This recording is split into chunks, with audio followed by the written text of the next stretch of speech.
Nesse vídeo vou estar resolvendo aqui um exercício utilizando a equação dos gases ideais. Vamos ler o enunciado.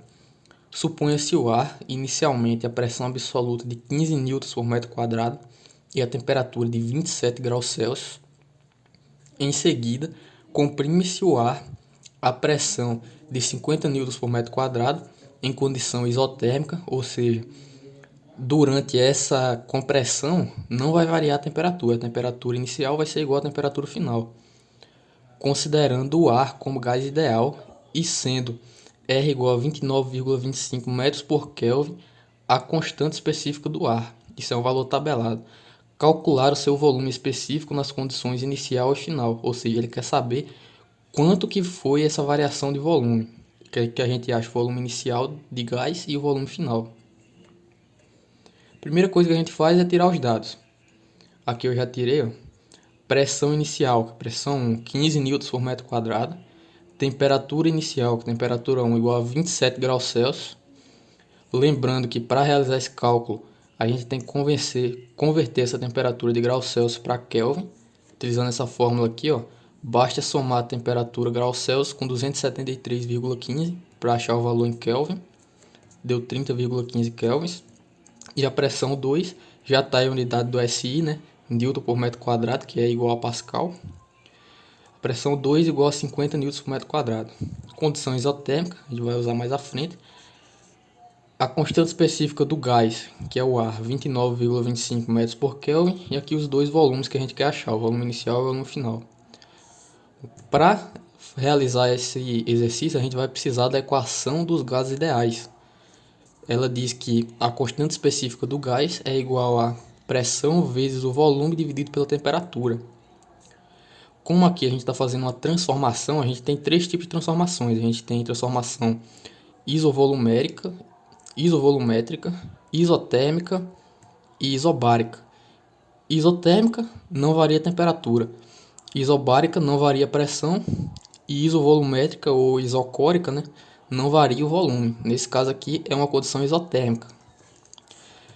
Como a gente vai ter uma condição inicial e uma condição final, a gente pode escrever a fórmula desse jeito aqui, ó.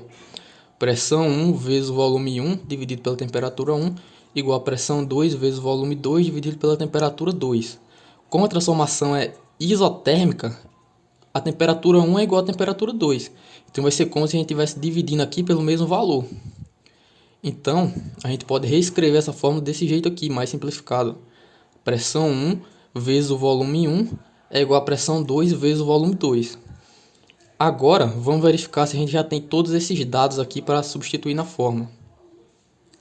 A gente tem a pressão 1, 15 newtons por metro quadrado. Tem a pressão 2, 50 newtons por metro quadrado. Só que a gente não tem nenhum dos dois volumes, que é o que a gente quer achar. A gente tem duas incógnitas. Então, primeiro, a gente tem que verificar se a gente tem condição de encontrar alguma dessas duas incógnitas. Pelos dados que o exercício nos deu, ó, ele nos deu a pressão 1 e deu a temperatura 1 e nos deu a constante aqui do gás, né, que é o ar, 29,25 metros por Kelvin. Então ele nos deu todas as condições para achar esse volume 1. Então a gente vai calcular separado aqui o volume 1 primeiro. Constante específica do gás igual a pressão 1 vezes o volume 1 dividido pela temperatura 1. Isolando aqui o volume 1, vai ficar o volume 1, que é igual a constante específica do gás vezes a temperatura 1 dividido pela pressão 1.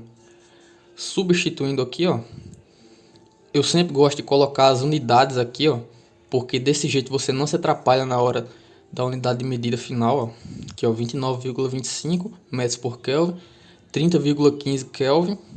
Aí aqui, ó, tem um Kelvin aqui em cima, tem um Kelvin aqui dividindo. A gente pode cancelar eles, ó, simplificar. Dividido por 15 newtons por metro quadrado. Realizando essa conta aqui, a gente vai encontrar um valor no final de 585,2925 metros cúbicos por Newton. Vamos aproximar esse valor aqui, ficou muito quebrado. Vamos colocar aqui 585 metros cúbicos por Newton. É o valor do volume inicial, antes de ocorrer a compressão. Aí agora que a gente já achou o volume 1, a gente vai jogar nessa fórmula aqui, junto com as duas pressões que o exercício já tinha dado, para achar o volume 2, que é o volume final. Substituindo aqui na fórmula, a gente vai realizar todos os cálculos e vai encontrar um volume final de 175,5 metros cúbicos por Newton.